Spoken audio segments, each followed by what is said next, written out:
Hello friends, welcome to my channel study blogs with Shivendra. देखिए, आज की हिस्ट्री में एंसेंट हिस्ट्री हम लोग पढ़ रहे हैं, ये आपको पता होगा। एंसेंट हिस्ट्री में आज हम लोग जैन धर्म को पढ़ेंगे। देखिए, हमने चार धर्म बताए थे।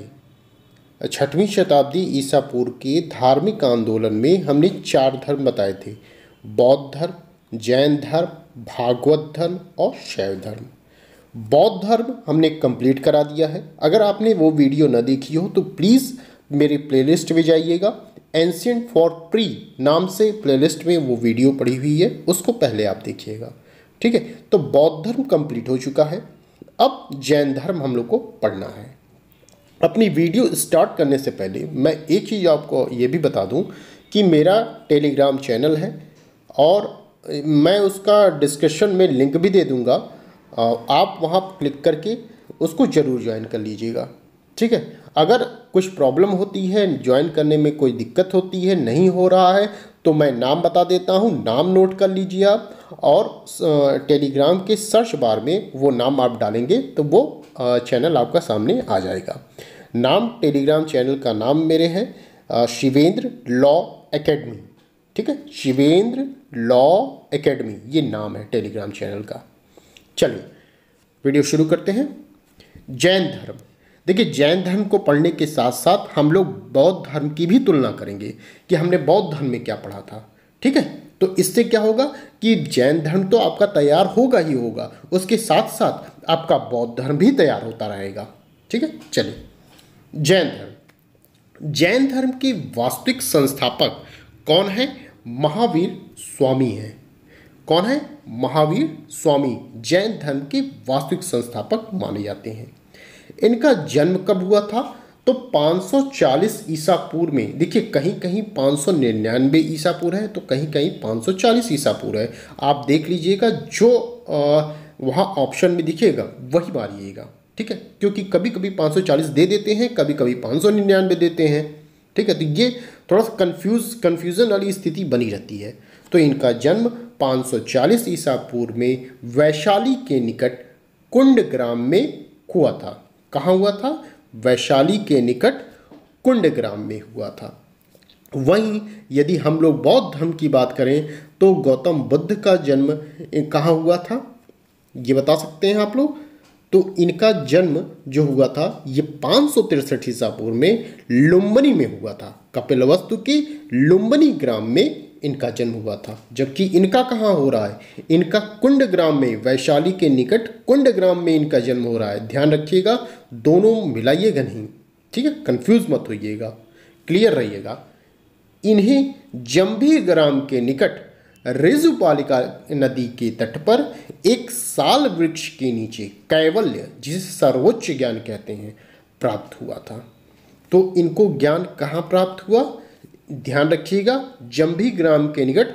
ये रेजुपालिका नदी जो है ये मोस्ट इंपॉर्टेंट है। ये पूछा जाता है कि महावीर स्वामी को किस नदी के तट पर सर्वोच्च ज्ञान प्राप्त हुआ था या कैवल्य प्राप्त हुआ था? तो किस नदी पर है?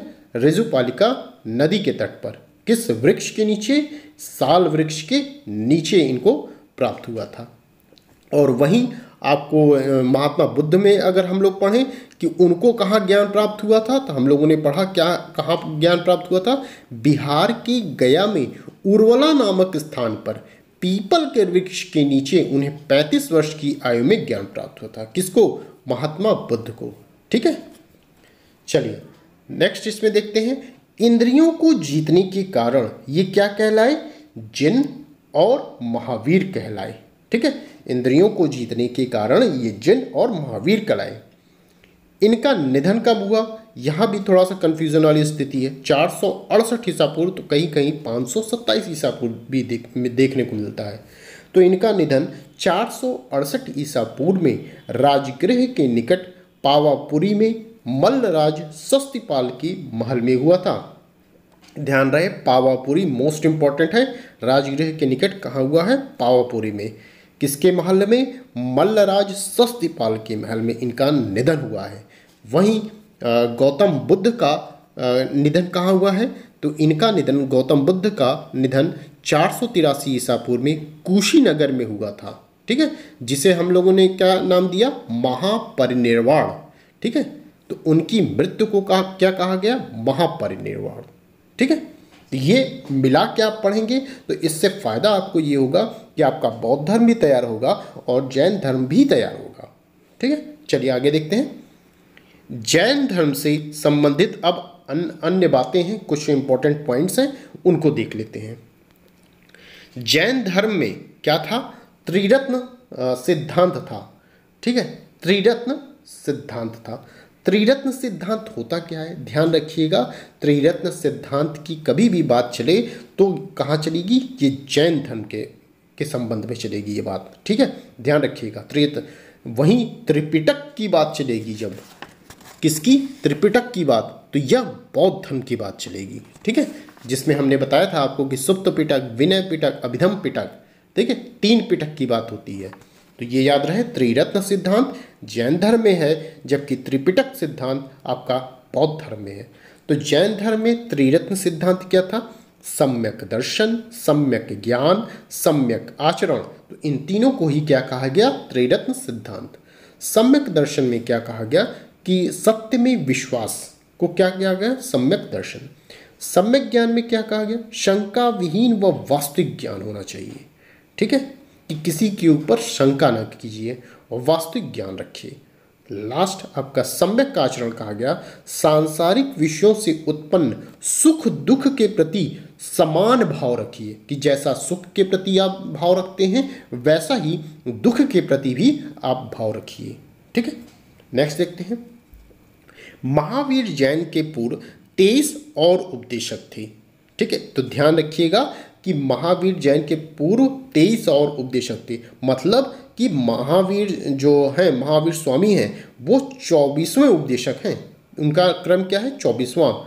अब देखते हैं हम लोग पहला कौन है और 23वां कौन है।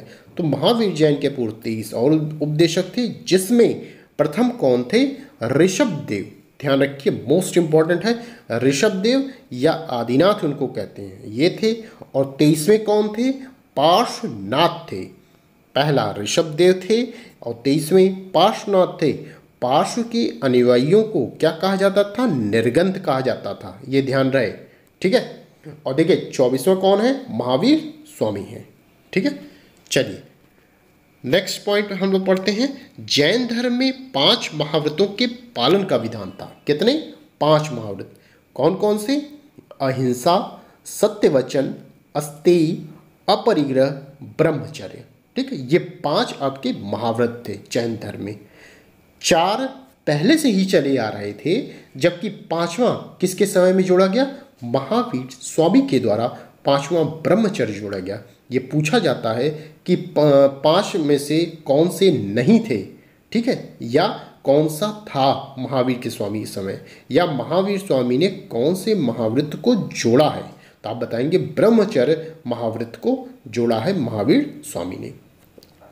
देखिए 5 में कौन कौन सा, अहिंसा, मतलब कि हिंसा यहाँ वर्जित थी, हिंसा नहीं करना है, पहला चीज ये।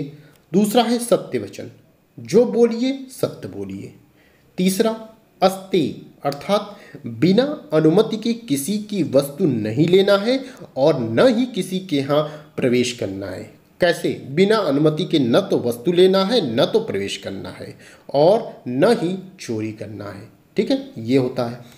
अपरिग्रह का मतलब क्या, किसी प्रकार का संग्रह नहीं करना है। ठीक है, बट आज की दुनिया में क्या है कि कितना हम लोग इकट्ठा कर लें सब चीज़ें, जहाँ से मिले वहाँ से इकट्ठा कर लें।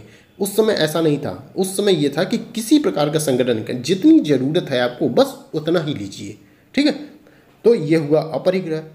ब्रह्मचर्य का मतलब क्या है कि ये उपयुक्त 4 महाव्रत पहले से पार्श्वनाथ के समय से चले आ रहे थे, और यह 5वां जो है महाव्रत महावीर ने जोड़ा था, ब्रह्मचर्य। ठीक है, तो ये 5 आपके महाव्रत जैन धर्म से संबंधित है।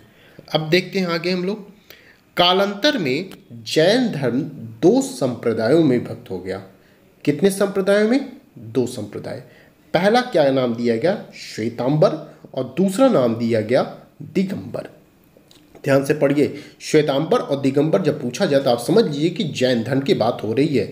श्वेतांबर कौन थे, 300 ईसा पूर्व ईसा पूर्व, ध्यान रखिएगा 300 ईसा पूर्व में मगध में 12 वर्षीय अकाल पड़ गया।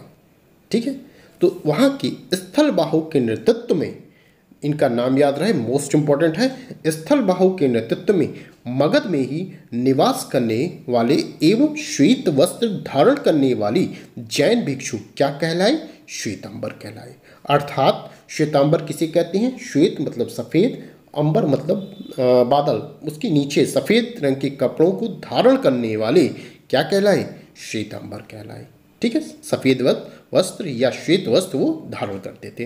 किसके नेतृत्व में? ध्यान रहे, स्थलबाहु के नेतृत्व में। मोस्ट इंपॉर्टेंट है, पूछा जाता है श्वेतांबर में जो संप्रदाय था किसने नेतृत्व किया था?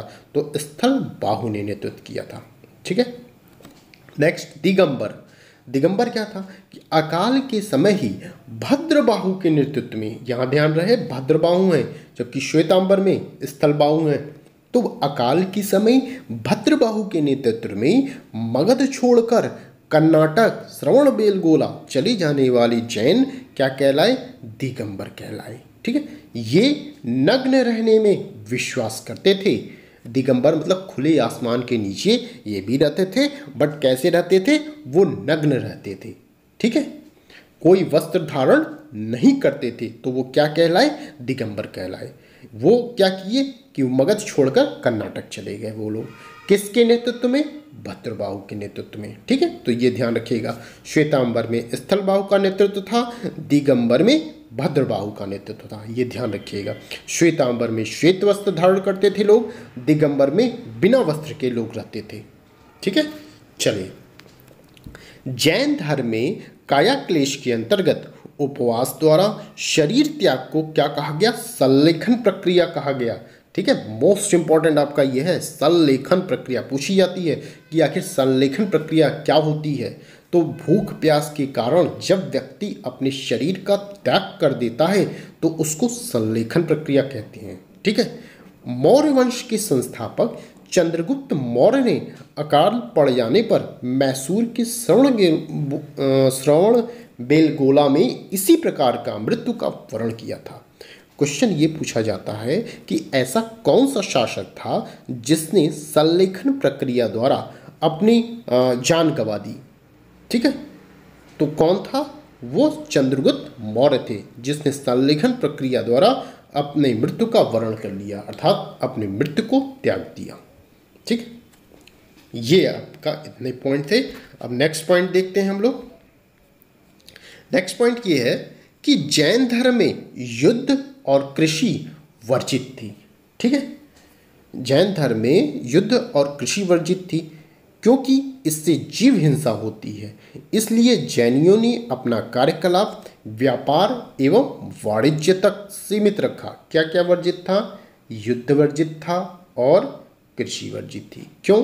देखिए, युद्ध इसलिए वर्जित था क्योंकि लोग अहिंसा के पुजारी थे, हिंसा नहीं चाहते थे। ठीक है, कृषि इसलिए वर्जित थी क्योंकि इनका ये मानना था कि हम अगर हल जोतते हैं खेत में तो उससे जो कीड़े मकोड़े हैं उनकी हत्या होती है, इसलिए वो कृषि नहीं करते थे। ठीक है, आप जैनियों को देखेंगे कि वो लोग अपने नाक पे जो है एक तरह का वाइट कलर का मास्क पहनते हैं। क्यों? इसलिए पहनते हैं कि उनका मानना होता है कि जो हवा में है बैक्टीरिया है या कीटाणु है उनके मुंह में जा सकते हैं या नाक के द्वारा उनके अंदर आ सकती हैं, जिससे उनकी हत्या हो सकती है। इसलिए इस पाप के भागी से बचने के लिए वो ऐसा करते हैं, अपने मुंह पर कपड़ा बांधते हैं वाइट कलर का। ठीक है, इसीलिए वो जैन क्या करते हैं? कपड़ा बांधते हैं अपने मुंह पे। ठीक है, ये चीज़ें थी। देखिए, यहाँ क्या है कि जैन धर्म में युद्ध और कृषि वर्जित थी। वो जीव हिंसा, क्योंकि इससे जीव हिंसा होती है, इसलिए जैनों ने कार्यकलाप अपना क्या रखा? व्यापार एवं वाणिज्य तक सीमित रखा। ठीक है, और जबकि बौद्ध धर्म में आप पढ़े होंगे कि बौद्ध धर्म में क्या था कि वैदिक काल से चली कर्मकांड और पशु बलि प्रथा का प्रखर विरोध किया गया था वहाँ पर बौद्ध धर्म में। ठीक है, और वह आत्मा एवं ईश्वर में विश्वास नहीं करते थे। बौद्ध धर्म में बुद्ध ने आत्मा और ईश्वर में विश्वास नहीं किया, बट पुनर्जन्म में वो विश्वास करते थे। ठीक है, ये बुद्ध की बात थी। नेक्स्ट देखते हैं, धर्मोपदेश के लिए जैनों ने कौन सी भाषा अपनाई थी? प्राकृत भाषा को अपनाया था, जिसे कहते हैं अर्धमागधी। ठीक है, प्राकृत भाषा को ही अर्धमागधी कहते हैं।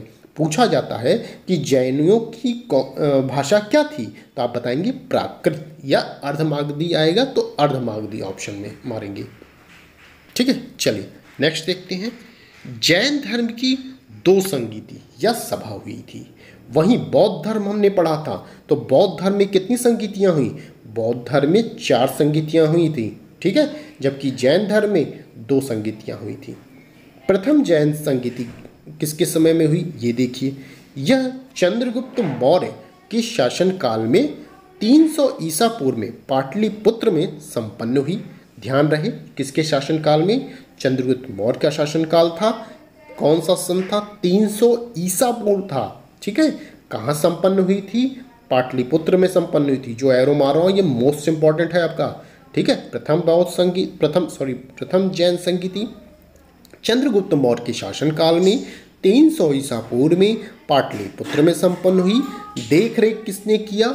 भद्रबाहु व संभूति विजय ने किया था। ठीक है, तो ये समस्त क्वेश्चन आपके बनते हैं प्री में। पूछा जाता है कि प्रथम जैन संगीति किसके शासनकाल में हुई थी? किसके? चंद्रगुप्त मौर्य की। कब हुई? 300 ईसा पूर्व में। कहाँ हुई? पाटलिपुत्र में। किसके देखरेख में? भद्रबाहु एवं संभूति विजय की देखरेख में हुई थी। ठीक है, अब द्वितीय जैन संगीति। द्वितीय जैन संगीति यह सभा 6वीं शताब्दी में, ध्यान रहे, 512 ईस्वी है। ठीक है, ईस्वी में गुजरात की वल्लभी नामक स्थान पर हुई है। ठीक है, वल्लभी नामक स्थान पर देवर्षि क्षमा श्रवण की नेतृत्व में हुई है। देखिए ध्यान दीजिए, यहाँ सन क्या था? प्रथम जैन संगीति में 300 ईसा पूर्व। द्वितीय में क्या है? 512 ईस्वी में हुई है। प्रथम जैन संगीति कहाँ हुई? पाटलिपुत्र में हुई है। द्वितीय कहाँ हुई? गुजरात के वल्लभी नामक स्थान पर हुई है। यहाँ किसके शासनकाल में? चंद्रगुप्त मौर्य के शासनकाल में हुई। यहाँ पर नेतृत्व किसने किया? द्वितीय में देवर्षि क्षमा श्रवण के नेतृत्व में हुई है। ठीक है, ये इतनी चीज़ें आप इसमें याद रखिएगा। और इसमें धर्म ग्रंथों का अंतिम संकलन कर लिपिबद्ध किया गया। भाषा क्या रखी गई? वही अर्धमागधी प्राकृत थी। ठीक है, चलिए नेक्स्ट देखते हैं। जैन धर्म का एक प्रमुख सिद्धांत सप्तभंगी सिद्धांत, जिसे स्याद्वाद या अनेकांतवाद कहते थे, जिसके तहत सांसारिक वस्तुओं के विषय में सभी निर्णय न तो पूरी तरह स्वीकार किए जा सकते हैं और न ही पूरी तरह अस्वीकार किए जा सकते हैं। पूछा जाता है कि सप्तभंगी सिद्धांत किससे संबंधित है? बौद्ध धर्म, जैन धर्म, शैव धर्म। तो आप किससे बताएंगे? जैन धर्म से संबंधित है सप्तभंगी सिद्धांत। ठीक है, चलिए नेक्स्ट। कर्नाटक में स्थापित जैन मठ क्या कहलाते थे? बसदी कहलाते थे। क्या कहलाते थे? बसदी कहलाते थे। वह प्रसिद्ध स्थल जो पार्श्वनाथ से संबद्ध होने के कारण जैन सिद्ध क्षेत्र माना जाता है। कौन सा स्थल है? वो सम्मेद शिखर माना जाता है। ठीक है, पार्श्वनाथ से संबंध होने के कारण जैन सिद्ध क्षेत्र कौन सा माना जाता है? सम्मेद शिखर को माना जाता है। ठीक है, चलिए नेक्स्ट देखते हैं। भगवान महावीर का प्रथम शिष्य कौन था? तो भगवान महावीर का प्रथम शिष्य जमाली था। तो कौन था प्रथम शिष्य भगवान महावीर का? जमाली। मोस्ट इंपॉर्टेंट आपका है जमाली। बौद्ध एवं जैन दोनों की प्रसिद्ध तीर्थस्थली क्या है? कौशाम्बी। मोस्ट इंपॉर्टेंट, अधिकतर ये एग्जाम्स में पूछे जाते हैं कि बौद्ध एवं जैन दोनों की प्रसिद्ध तीर्थस्थली कौन सी है? तो कौशाम्बी है। आजीवक संप्रदाय के संस्थापक कौन थे? तो वो मक्खली गोशाल थे। कौन है? मक्खली गोशाल। इन्होंने यह कहा था कि भाग्य ही सब कुछ निर्धारित करता है, मनुष्य असमर्थ होता है। ठीक है, चलिए नेक्स्ट देखते हैं। जैन धर्म को राष्ट्रकूटों का संरक्षण प्राप्त था। पूछा जाता है कि जैन धर्म को किसका संरक्षण प्राप्त था? तो आप बताएंगे राष्ट्रकूटों का संरक्षण प्राप्त था। ठीक है, चलिए नेक्स्ट देखते हैं। ज्ञान प्राप्ति के बाद महावीर ने अपना प्रथम उपदेश राजगृह में विप्लाचल पहाड़ी पर बराकर नदी के तट पर दिया था। ध्यान दीजिएगा कि कहाँ पर प्रथम उपदेश कहाँ दिया? पहले पहाड़ी का नाम याद रखिएगा। राजगृह में कहाँ दिया था? विप्लाचल पहाड़ी, मोस्ट इंपॉर्टेंट। प्लस नदी, किस नदी के तट पर प्रथम उपदेश दिया, तो वो नदी बराकर नदी थी। ठीक है, ये दो चीज़ें आप याद रखिएगा। वहीं आपसे ये पूछा जाए कि महात्मा बुद्ध ने, बौद्ध धर्म की बात मैं कर रहा हूँ, ठीक है, महात्मा बुद्ध ने अपना प्रथम उपदेश कहाँ दिया था, तो उन्होंने वाराणसी के निकट सारनाथ में दिया था प्रथम उपदेश। ठीक है, तो ऐसे मिलाकर आप पढ़ेंगे तो दोनों आपका तैयार होगा। लास्ट है हमारा है कि दधि वाहन की पुत्री चंदना इनकी प्रथम भिक्षुणी बनी थी। मोस्ट इंपॉर्टेंट, ठीक है, किसकी पुत्री थी ये, दधि वाहन की पुत्री, नाम क्या था, चंदना। कई बार ये क्वेश्चन पूछा गया है कि कौन प्रथम भिक्षुणी बनी थी महावीर स्वामी की, तो चंदना बनी थी। ठीक है, प्रथम भिक्षुणी बनी थी। वहीं आपसे बौद्ध धर्म में पूछा जाए कि बौद्ध धर्म ग्रहण करने वाली पहली महिला कौन थी, तो कौन थी, गौतमी थी। ठीक है, बौद्ध धर्म की बात कर रहा हूँ कि बौद्ध धर्म ग्रहण करने वाली पहली महिला गौतमी थी। ठीक है, तो ये आपका जैन धर्म हो गया। इसमें कुछ पॉइंट और हैं, उनको देख लेते हैं।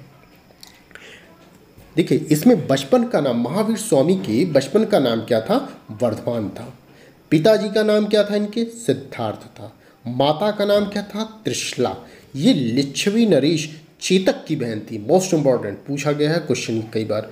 पत्नी का नाम क्या था इनके, यशोदा था। पुत्री का नाम क्या था, प्रियदर्शनी था। ठीक है, तो ये हमने जैन धर्म के विषय में समाप्त कर दिया। इतना कवर किया हमने जैन धर्म के विषय में। अब आगे हम लोग देखेंगे शैव धर्म को। ठीक, भागवत धर्म को, भागवत धर्म या वैष्णव धर्म को आगे देखेंगे।